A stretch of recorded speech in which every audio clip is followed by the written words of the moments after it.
Good morning మ్యాగజైన్కి స్వాగతం. ప్రముఖ దినపత్రికలో వస్తున్న వార్తల వెనుక జరుగుతున్న పరిణామాలు చూద్దాం. ఈనాడు చూస్తే మార్పు మొదలయ్యింది అన్నటువంటి వార్తని హైలైట్ చేశారు. భారీగా ఐఏఎస్ల బదిలీ, 21 మందికి స్థానచలన, వివాదాస్పద అధికారులపై వేటు, జీఏడీలో రిపోర్ట్ చేయాలని శ్రీలక్ష్మి, రజిత్ భార్గవ, ప్రవీణ్ ప్రకాష్, మురళీధర్ రెడ్డిలకే ఆదేశం. వివేక్ యాదవ్, హరిజవహర్ లాల్కు నో పోస్టింగ్, గోపాలకృష్ణ ద్వివేది, ప్రవీణ్ కుమార్లకు కీలక బాధ్యతలు, అధికారుల విస్మయం. సాయి ప్రసాద్కి జలవనరుల శాఖ, సిఆర్డీఏ కమిషనర్కి కాటమనేని భాస్కర్. ప్రభుత్వ యంత్రాంగంలో భారీ కుదుపు, ముఖ్యమంత్రి చంద్రబాబు అధికార యంత్రాంగం ప్రక్షాళన ప్రారంభించారు. సీనియర్ ఐఏఎస్ అధికారులను పెద్ద ఎత్తున బదిలీ చేశారు. నిజాయితీ పరులు, సమర్థులుగా గుర్తింపు తెచ్చుకున్న వారికి కీలక శాఖల బాధ్యత అప్పగించారు.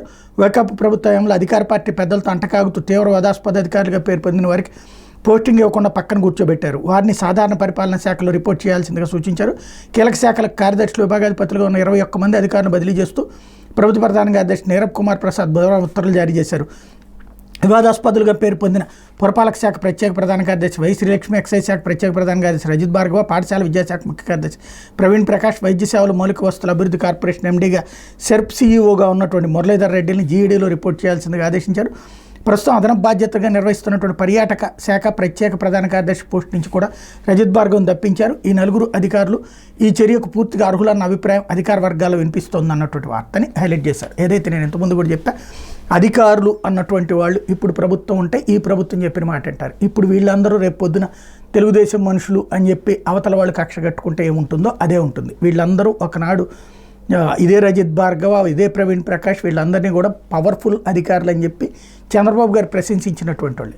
ప్రభుత్వం ఎలా చెప్తే ఏం కావాలనుకుంటుందో దానికి నిబంధనల్ని సైడ్ లైన్ చేస్తూ, బైపాస్ చేస్తూ ఎట్లా చెయ్యాలో చేసి చూపించిన వాళ్ళు వీళ్ళందరూ కూడా. సరే, శ్రీలక్ష్మిది వచ్చేటప్పటికి రాజశేఖర రెడ్డి తర్వాతన ఆమె మీద ఆ ముద్ర ఉంది. రజిత్ భార్గవ, ప్రవీణ్ ప్రకాష్లు అయితే పర్ఫెక్ట్ ఆఫీసర్లుగా పేరున్నటువంటిది. కాకపోతే నెగిటివిటీ అన్నటువంటి దాని మీదనే మనం పత్రికల వార్తల ఆధారంగా నడుస్తున్నాం కాబట్టి అదే ఉంటుంది. లేకపోతే డీజీపీగా ద్వారకా తిరుమలరావు అంటే సీనియారిటీని దృష్టిలో పెట్టుకునే అవకాశం రాష్ట్ర నూతన డీజీపీగా సిహెచ్ ద్వారకా తిరుమలరావు నియమితులయ్యారు. ప్రస్తుత ఏపీఎస్ఆర్టీసీ ఎండీగా ఉన్న ఆయన కోఆర్డినేషన్ విభాగం డీజీపీగా నియమించి పోలీసు దళాల అధిపతిగా రాష్ట్ర ప్రభుత్వం పూర్తి అదనపు బాధ్యతలు అప్పగించింది. ఈ మేరకు ప్రభుత్వ ప్రధాన కార్యదర్శి నీరబ్ కుమార్ ప్రసాద్ బుధవారం రాత్రి ఉత్తర్వులు జారీ చేశారు. 1989 బ్యాచ్ ఐపీఎస్ అధికారి ద్వారకా తిరుమలరావు ప్రస్తుతం రాష్ట్ర కేడర్ ఐపీఎస్ అధికారులు సీనియారిటీ జాబితాలో అగ్రస్థానంలో ఉన్నారు. కర్నూలు ఎస్పీగా మొట్టమొదటి పోస్టింగ్ చేపట్టారు. తర్వాత కామారెడ్డి దగ్గర నుంచి ఆయన ధర్మవరంలో ఎస్పీగా పనిచేశారు. నిజామాబాద్ జిల్లా ఆపరేషన్స్ విభాగం అదనపు ఎస్పీగా కీలక బాధ్యతలు నిర్వహించారు. ఎస్పీగా పదోన్నతి పొందాక అనంతపురం, కడప, మెదక్ జిల్లాలతో పాటు విజయవాడ రైల్వే సిఐడి, సిబిఐ విభాగాల్లో ఎస్పీగా పనిచేశారు. అనంతపురం, హైదరాబాద్ రేంజ్లతో పాటు ఎస్ఐబిలో డిఐజీగా బాధ్యతలు నిర్వర్తించారు. ఆక్టోపస్, కౌంటర్ ఇంటెలిజెన్స్ సెల్ విభాగాల్లో ఐజీగా పనిచేశారు. ఉమ్మడి రాష్ట్రంలో సైబరాబాద్ పోలీస్ కమిషనర్గా, రాష్ట్ర విభజన తర్వాత విజయవాడ నగర పోలీస్ కమిషనర్గా బాధ్యతలు నిర్వర్తించారు. 2021 నుంచి జూన్ నుంచి ఆర్టీసీ ఎండీగా ఉన్నారు. తిరుమలరావుకు నెక్కచ్చిగా వ్యవహరించే సమర్థాధికారిగా పోలీస్ శాఖలో గుర్తింపు ఉంది అన్నటువంటి వార్తను హైలైట్ చేశారు. వైకాపా తంటగాగుతున్న ఫిర్యాదుల మీద సార్వత్రిక ఎన్నికల సమయంలో కేవీ రాజేంద్రనాథ్ రెడ్డి పైన బదిలీ వేటు వేసిన ఎన్నికల సంఘం హరీష్ కుమార్ గుప్తా డీజీపీగా నియమించింది. మే 6 డీజీపీగా బాధ్యతలు చేపట్టిన హరీష్ కుమార్ గుప్తా దాదాపు నెలన్నర పాటు ఆ పోస్టులో కొనసాగారు. ఇటీవల చంద్రబాబు ప్రమాణ స్వీకారం సందర్భంగా ట్రాఫిక్ని సరిగ్గా నియంత్రించకపోవడంతో అస్తవ్యస్తంగా తయారైంది. దీంతో గవర్నర్ జస్టిస్ అబ్దుల్ నజీర్ వాహనం ట్రాఫిక్లో చిక్కుపోయింది. ఆయన ప్రధానమంత్రికి స్వాగతం పలికేందుకు గన్నవరం విమానాశ్రయానికి వెళ్ళలేకపోయారు. వ్యవహారంలో డీజీపీ తీరుపై గవర్నర్ కొంత అసహనం వ్యక్తం చేసినట్టు సమాచారం. వీటితో పాటు సీనియారిటీ దృష్టిలో పెట్టుకుని ద్వారకా తిరుమలరావుకి డీజీపీగా అవకాశం కల్పించినట్టు సమాచారం అన్నటువంటి వార్తని హైలైట్ చేశారు. ఇక్కడ ఒక గొప్ప విశేషం ఏంటంటే, ద్వారకా తిరుమలరావు గారి ఆ పోస్టింగులు చూస్తేనే ఆయన ఎప్పుడు మెయిన్ స్ట్రీమ్ పోస్టుల నుంచి లైమ్ లైట్లోకి తోసేస్తూ ఉంటుంటారు. చాలా సిన్సియర్ ఆఫీసరు, బాధ్యతాయుతమైనటువంటి వ్యక్తి. పార్టీల కోసం కూడా కొమ్ము కాసే మెంటాలిటీ లేదన్నటువంటిది ఆ మధ్యకాలంలో ఏదైతే బస్సుల వివాదం తలెత్తినప్పుడు అప్పుడు తెలుగుదేశం పార్టీ అధికారంలో ఉన్నటువంటి సందర్భంలోనే ఆయన నిర్మోహమాటంగా వ్యవహరించినటువంటి తీరు అందరి మనంలో అందుకుంది. బాధ్యతాయుతమైనటువంటి అధికారిగా ఆయనకి మంచి పేరుంది. అదే బాధ్యతాయుత తత్వాన్ని రాష్ట్రంలో శాంతి భద్రతలకి వాడాలని కోరుకుందాం. లేకపోతే నేడు అమరావతి నిర్మాణాలు సందర్శనకు చంద్రబాబు, ప్రజావేదిక నుంచి పర్యటన ప్రారంభం. రాజధాని అమరావతి ప్రాంతంలో ముఖ్యమంత్రి చంద్రబాబు గురువారం పర్యటించనున్నారు. సీఎంగా బాధ్యతలు స్వీకరించాక తొలి పర్యటనలో పోలవరాన్ని సందర్శించిన ఆయన రెండో పర్యటనలో అమరావతిని పరిశీలించనున్నారు. వైకాపా ప్రభుత్వ కక్ష సాధింపుతో నిర్లక్ష్యానికి గురైన పలు నిర్మాణాలు, రాజధాని ప్రాంత స్థితిగతులను తెలుసుకోనున్నారు. ఉదయం 11 గంటలకు ఉండవల్లి నివాసం నుంచి బయలుదేరనున్న చంద్రబాబు తొలుత ప్రజావేదిక శిథిలాన్ని పరిశీలిస్తారు. అనంతరం ఉద్దండరాయనపాలెంలో ప్రధాని మోడీ శంకుస్థాపన చేసిన ప్రాంతాన్ని సందర్శిస్తారు. అక్కడి నుంచి సీడ్ యాక్సెస్ రోడ్డు, అసంపూర్తిగా మిగిలిన అఖిల భారత సర్వీస్ అధికారులు, మంత్రులు, న్యాయమూర్తులు, గృహ సముదాయాన్ని పరిశీలిస్తారన్నటువంటి వార్తని హైలైట్ చేశారు. ఇక కోడళ్ళుగా కాదు కుమార్తెలుగా చూశారు. రామోజీరావు తమను కోడళ్ళుగా కాకుండా సొంత కుమార్తెలుగా భావించి వ్యాపార వారసత్వాన్ని అందించారని గుర్తు చేసుకున్నారు మార్గదర్శి ఎండి శైలజాకిరణ్. గంభీరంగా కనిపించి ఆయన చాలా సున్నిత మనస్కులని, అందరితోనూ ఆప్యాయంగా మెలిగేవారని చెప్పారు. వ్యాపార మెలకువలతో పాటు తాను నమ్మిన విలువలను బోధించారని తెలిపారు. ఆయన అప్పగించిన సంస్థలను వృద్ధి చేస్తూ వేల మందికి ఉపాధి కల్పించే క్రతువులో తామంతా కలిసి పనిచేస్తామని శైలజ వివరించారన్నటువంటి వార్తని హైలైట్ చేశారు. అయితే Sheesh Mahal of the south Rushikonda ప్యాలెస్పై జాతీయ స్థాయిలో చర్చ ఎండగడుతున్న జాతీయ టీవీ ఛానల్. రాష్ట్రానికి మరో 30 ఏళ్ల పాటు తానే ముఖ్యమంత్రిగా ఉంటానన్న భ్రమలో విశాఖపట్నంలో రుషికొండపై సుమారు 500 కోట్ల ప్రజాధనాన్ని వెచ్చించి జగన్ అత్యంత విలాసవంతమైన ప్యాలెస్లు నిర్మించుకోవడంపై జాతీయ స్థాయిలో విస్తృతంగా చర్చ జరుగుతుంది. జగన్ తీరుని జాతీయ టీవీ ఛానళ్లను ఎండగడుతున్న నిపుణులు, సామాజికవేత్తలు, రాజకీయ పార్టీల ప్రతినిధులు డిబేట్లు నిర్వహిస్తున్నాయి. ఇందులో భాగంగా దేశంలోని వివిధ ప్రాంతాలకు చెందిన పౌరులు కూడా తమ అభిప్రాయాలను ఫోన్ల ద్వారా వ్యక్తపరుస్తున్నారు. ప్రజలు పన్నుల రూపంలో చెల్లించిన డబ్బును జగన్ విలాసాల కోసం విచ్చలవిడిగా ఖర్చు చేయడానికి ప్రతి ఒక్కరు తీవ్రంగా ఖండిస్తున్నారు. మరీ అంత లెక్కలేని తరమాని ముక్కును వేలేసుకుంటున్నారు. మరీ ముఖ్యంగా బాత్ టబ్బు, కమోడ్లు వంటి వాటికే లక్షల్లో ఖర్చు చేశారని వస్తున్న వార్తలు చూసి నివ్వెరపోతున్నారు. రుషికొండ ప్యాలెస్ని జాతీయ media Sheesh Mahal of the సౌత్గా అభివర్ణిస్తుంది. ఢిల్లీ ముఖ్యమంత్రి అరవింద్ కేజ్రీవాల్ తన అధికారిక నివాసంలో మార్పు చేర్పులకు 44.78 కోట్లు వెచ్చించారని ఆరోపిస్తూ బీజేపీ ఇటీవల తీవ్రస్థాయిలో దుమారం రేపుతోంది. రాజీనామాకు డిమాండ్ చేస్తుంది. కేజ్రీవాల్ శీష్ మహల్ నిర్మించుకున్నారని అక్కడ విమర్శలు వస్తుండగా రుషికొండలోని రాజమహల్లా రహస్యం వెల్లడి కావడంతో కొన్ని ఛానళ్లు రెండింటిని పోల్చుతూ వార్తలు ప్రసారం చేస్తున్నాయి అన్నటువంటి వార్తని హైలైట్ చేశారు. లేకపోతే 1వ తేదీకి 10,000 కోట్లు కావాలి. అన్ని రకాల పింఛన్లకు కలిపి 4,408 కోట్లు. జీతాలు, విశ్రాంత ఉద్యోగుల పింఛన్లకు 5,500 కోట్లు సమీకరణ ప్రయత్నాలు అధికారులు. ఆంధ్రప్రదేశ్ ప్రభుత్వం జూలై 1 నాటికి 10,000 కోట్లు సమీకరించాలనే ప్రయత్నాల్లో ఉంది. ఎన్నికల్లో హామీ ఇచ్చినట్టుగా ఏప్రిల్ నుంచి పెంచిన వృద్ధాప్య పింఛన్లు, జూలై నెల పింఛన్, దివ్యాంగులకు పెంచిన పింఛన్లు కలిపి జూలై 1న ఇవ్వాల్సి ఉంటుంది. ఏప్రిల్, మే, జూన్ నెలలకు సంబంధించి వృద్ధులకు పెంచిన పింఛన్ నెలకు 1,000 రూపాయలు చొప్పున బకాయిలను జూలై 1 నేరుగా అందిస్తామని ప్రభుత్వం హామీ ఇచ్చింది. ఇవన్నీ కలిపి ఈ జూలై నెలకు 4,408 కోట్లు అవసరమవుతాయి. మరోవైపు ప్రభుత్వ ఉద్యోగులు సైతం 1వ తేదీన జీతం అందుతుందేమో అని ఆశతో ఎదురు చూస్తున్నారు. ప్రభుత్వ పింఛన్దారులది ఇదే ఆకాంక్ష. ఈ లక్ష్యం చేరాలనే ఉద్దేశంతోనే ప్రభుత్వం ఏర్పాటు చేస్తోందని విశ్వసనీయ వర్గాలు పేర్కొన్నాయి. జూలై 1 నాటికి అన్నీ కలిపి ఎంత లేదన్నా 10,000 కోట్లు అవసరమవుతాయి. అందుకు తగ్గట్టుగానే జూన్లో ప్రస్తుతం ఆర్థిక నిర్వహణ సాగుతుంది. ఇంతకాలం బిల్లుల చెల్లింపుల అధికారం ఆర్థిక శాఖ ప్రత్యేక కార్యదర్శి కేవీవీ సత్యనారాయణ వద్ద ఉండేది. జగన్ ప్రభుత్వంలో ఆయన ఇష్టారాజ్యంగా బిల్లులు చెల్లించడం వివాదాస్పదమైంది. ప్రస్తుతం ఆయన డిప్యుటేషన్ కాలం పూర్తయింది. రైల్వే శాఖ ఆయనకు తమ సొంత శాఖకు వచ్చి రిపోర్ట్ చేయాలని ఉత్తర్వులు ఇచ్చింది. అయినా రాష్ట్ర ప్రభుత్వం కేంద్రంతో సంప్రదించి ఆయన బదిలీని తాత్కాలికంగా ఆపించింది. ఆయన వద్ద ఉన్న బిల్లుల చెల్లింపుల వ్యవహారాలని మరో ఉన్నతాధికారి సౌరభ్ గౌర్ పర్యవేక్షిస్తున్నారు. ప్రస్తుతం ఆర్థిక శాఖ ప్రత్యేక ప్రధాన కార్యదర్శి ఎస్ఎస్ రావత్ సెలవులో ఉన్నారు. ఆర్థిక శాఖలో కీలకాధికారులు సెలవులో ఉన్నారని కారణంతో సత్యనారాయణ మరిన్ని రోజులు రాష్ట్రంలో ఉంచి ఏర్పాట్లు చేసిన జగన్ హయాంలో జరిగిన ఆర్థిక అవకతవకలు వెలికి తీయాలని ఆయన అక్కడ ఉంచారని విశ్వసనీయ వర్గాల కథనం. జగన్ ప్రభుత్వం ఓట్ల లెక్కింపు రోజు కూడా బహిరంగ మార్కెట్ నుంచి 4,000 కోట్ల రుణం తీసుకుంది. దీంతో కలిపి ఏప్రిల్, మే, జూన్ 4 వరకు 25,000 కోట్ల రుణం తీసుకున్నట్టయింది. ఏడాది మొత్తం వినియోగించాల్సిన రుణ వెసులుబాటును ఇష్టారాజ్యంగా వినియోగించి తమ అనుయాయుల అవసరాలు తీర్చుకునేందుకు ప్రయత్నించింది. తెలుగుదేశం పార్టీ కూటమి ప్రభుత్వం ఏర్పాటయ్యాక జూన్ 11 రుణం తీసుకురావడానికి పాత అధికారులు ప్రయత్నించారు. కానీ జూలై నెల అవసరాలను దృష్టిలో ఉంచుకుని జూన్ 11 ప్రభుత్వం రుణ ప్రయత్నాలు విరమించుకుంది. వచ్చే వారం రుణ సమీకరణ చేసి ఆ నిధులను జీతాలు, సామాజిక పింఛన్లు, ఉద్యోగుల పింఛన్లకు వినియోగించాలని ప్రణాళికతో ఉన్నట్టు సమాచారం.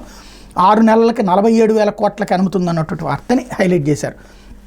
అయితే వైకాపా ప్రభుత్వం ఒక్క ఇంటిని నిర్మించలేదు. కేంద్రం 20.6 లక్షలు మంజూరు చేస్తే పూర్తి చేసింది 6.8 లక్షలే. నిధులు దారి మళ్లించారు మంత్రి కొలుసు పార్థసారథి. ఇక్కడే రెండింటికి హెడ్డింగ్కే తేడా. ఒక్క ఇంటిని నిర్మించలేదు, ఇంకో పక్కన 6.8 లక్షలే పూర్తి చేశారు. మరి అదేం అర్థం కాంది.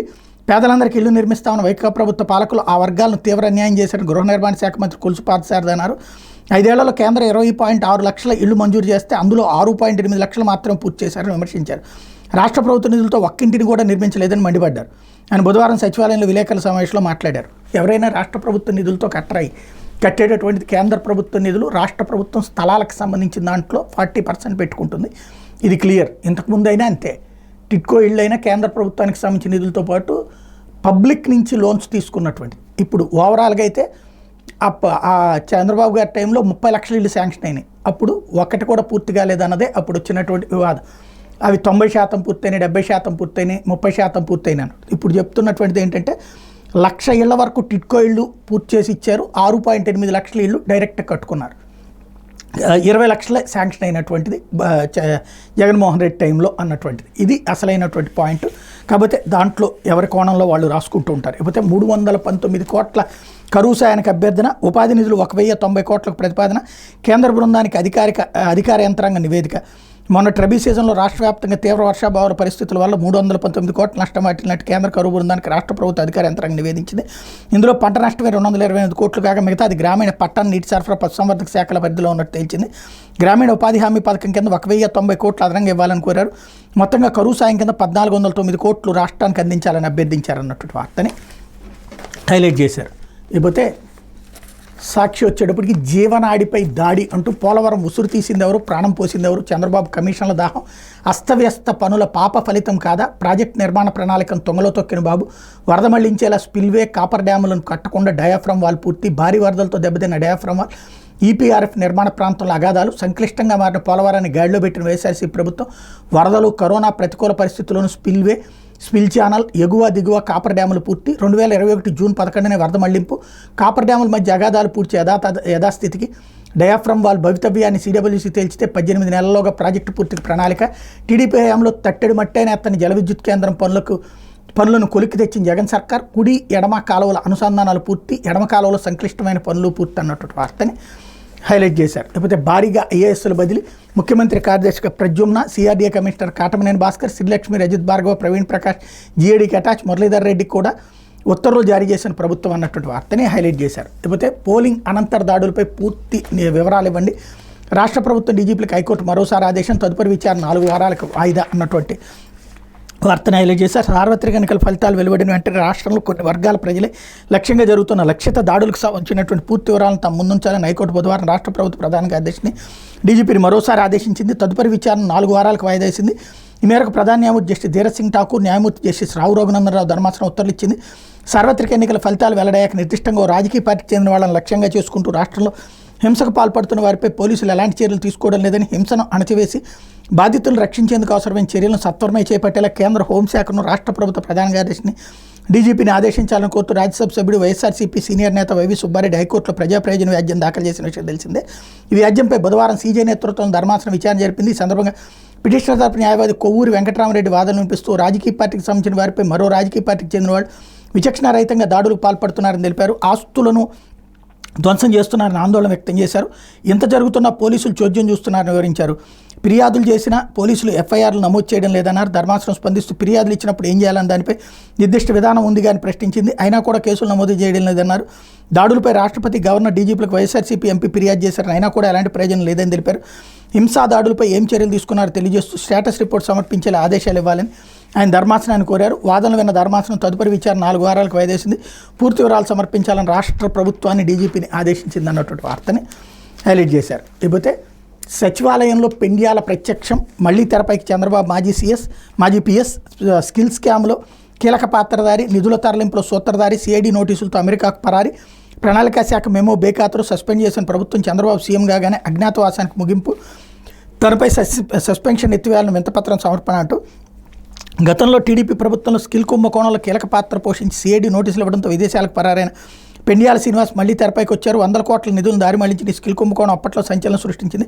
నిధుల తరలింపులో పెండ్యాల శ్రీనివాస్ కీలక సూత్రధారి అని సిఐడి తేల్చింది. దీంతో ఆయన అమెరికాకు వెళ్ళిపోయారు. ప్రణాళిక శాఖలో అసిస్టెంట్ సెక్రటరీగా ఉన్న ఆయన వెంటనే విధులకు హాజరు కావాలని జారీ చేసిన మెమోను కూడా బేఖాతరు చేయడంతో ఉన్నతాధికారులు ఆయన సస్పెండ్ చేశారు. ఇప్పుడు చంద్రబాబు మళ్లీ సీఎంగా బాధ్యతలు స్వీకరించడం, శ్రీనివాస్ అమెరికాలో అజ్ఞాతవాసాన్ని ముగించుకుని సచివాలయంలో ప్రత్యక్షమయ్యారు. తనపై సస్పెన్షన్ ఎత్తివేసి పోస్టింగ్ ఇవ్వాలని అధికారులను కోరారు అన్నటువంటి వార్తని ఇక్కడ హైలైట్ చేశారు. ఇకపోతే ఉద్యాన పంటల సాగు ఉపాధి పథకంతో అనుసంధానం, గిరిజన గ్రామాల్లో పంచాయతీల భవనాల నిర్మాణం, 2 ఫైళ్లపై డిప్యూటీ సీఎం పవన్ కళ్యాణ్ సంతకం, విజయవాడలోని క్యాంప్ కార్యాలయంలో బాధ్యతలు స్వీకరించారన్నటువంటి వార్తని హైలైట్ చేశారు. ఇకపోతే కోస్తాంధ్రపై కొనసాగుతున్న ఆవర్తనం, వచ్చే 3 రోజులు తేలికపాటి వర్షాలు, ఉరుములు మెరుపులతో పాటు పిడుగులు, కోస్తాంధ్ర తెలంగాణపై ఉపరితల ఆవర్తనం కొనసాగుతుంది. దీని ప్రభావంతో రానున్న 3 రోజులు తేలికపాటి నుంచి మోస్తరు వర్షాలు కురవనున్నాయి. గురువారం శ్రీకాకుళం, విజయనగరం, పార్వతీపురం, మన్యం, అల్లూరు సీతారామరాజు, అనకాపల్లి, కాకినాడ, కోనసీమ, తూర్పు పశ్చిమ గోదావరి, ఏలూరు, కృష్ణా, ఎన్టీఆర్, గుంటూరు, బాపట్ల, పల్నాడు, నెల్లూరు, వైఎస్ఆర్, అన్నమయ్య, తిరుపతి జిల్లాలు, శుక్ర శనివారాలు విజయనగరం, పార్వతీపురం, మన్యం, అల్లూరి, అనకాపల్లి, కాకినాడ, విశాఖపట్నం, కోనసీమ, తూర్పుగోదావరి, పశ్చిమ గోదావరి, ఏలూరు, కృష్ణా, ఎన్టీఆర్, గుంటూరు, బాపట్ల, చిత్తూరు, తిరుపతి జిల్లాలో అక్కడక్కడ తేలికపాటి నుంచి మోస్తరు వర్షాలు కురిసే అవకాశం ఉందన్నట్టు వార్తని హైలైట్ చేశారు. ఇకపోతే చిరంజీవి మాజీ అల్లుడు శిరీష్ మృతి అంటూ మెగాస్టార్ చిరంజీవి మాజీ అల్లుడు శిరీష్ అనారోగ్యంతో బుధవారం మృతి చెందారు. ఆయన గత కొంతకాలంగా లంగ్ క్యాన్సర్తో ఆసుపత్రిలో చికిత్స పొందుతున్నారు. చిరంజీవి కుమార్తె శ్రీజాన్ 2007లో వివాహం చేసుకున్న శిరీష్ 2014లో చట్టబద్ధంగా విడాకులు తీసుకున్నారు. అనంతరం 2019లో మరో వివాహం చేసుకుని మణికొండ మున్సిపాలిటీ పరిధిలో ల్యాంకో హిల్స్లో నివసిస్తున్నారు. బుధవారం ఆసుపత్రి నుంచి శిరీష్ మృతదేహాన్ని ల్యాంకో హిల్స్లోని LH5 టవర్లోని ఆయన నివాసానికి తీసుకుని వచ్చారు. అనంతరం సాయంత్రం మహాప్రస్థానం అంత్యక్రియలు నిర్వహించినట్టు బంధువులు తెలిపారు అన్నటువంటి వార్తని హైలైట్ చేశారు. ఇకపోతే ఆంధ్రజ్యోతి వచ్చేటప్పటికి కార్పొరేషన్లలో జగన్ సైన్యం అంటూ సొంత మీడియా సిబ్బంది వైసీపీ కార్యకర్తలు డంప్ అంటూ ఇంధన సంస్థలు ఎటు చూసిన జగన్ అనుచరుగడమే. ఏపీఎస్డీసీ, ఎండీసీ, ఫైబర్నెట్ ఈ ప్రగతిలో పాగా అర్హత లేకున్న ప్రభుత్వ పెద్దల సిఫార్సులతో పోస్టులు, పనిచేయకపోయినా లక్షల జీతభత్యాలు చెల్లింపు, ప్రజాధనంతో జీతాలు, చేసేది మాత్రం పార్టీకి సేవలు, అక్రమ నియామకాలు చెల్లింపులపై ప్రభుత్వం దృష్టి అంటూ ప్రభుత్వ కార్పొరేషన్ వైసీపీ కార్యకర్తలు సొంత మీడియా సిబ్బంది పాతుకుపోయారు. రోజు విధులకు హాజరు కాబోయిన వీరికి ప్రతి నెల లక్షల జీతభత్యాలు చెల్లించి రాష్ట్ర ఖజానాను ముంచేశారు.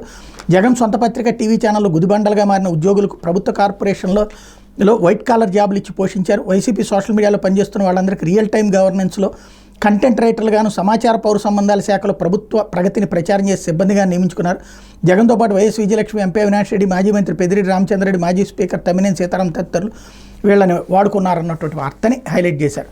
అయితే ప్రక్షాళన ప్రారంభం అంటూ 19 మంది ఐఏఎస్లకు స్థానచలనం. శ్రీలక్ష్మి, రజత్ బారకు నో పోస్టింగ్, మురళీధర్ రెడ్డి, ప్రవీణ్ ప్రకాష్కి అంతే జీఏడీలో రిపోర్ట్ చేయాలని ఆదేశం. జలవనరుల స్పెషల్ సీఎస్గా సాయి ప్రసాద్, సిఆర్డీ కమిషనర్ కాటమనేని భాస్కర్, ఆర్థిక శాఖను గాడిని పెట్టే చర్యలు, 2 కార్యదర్శులు నియామకం అన్నటువంటి వార్తని హైలైట్ చేశారు.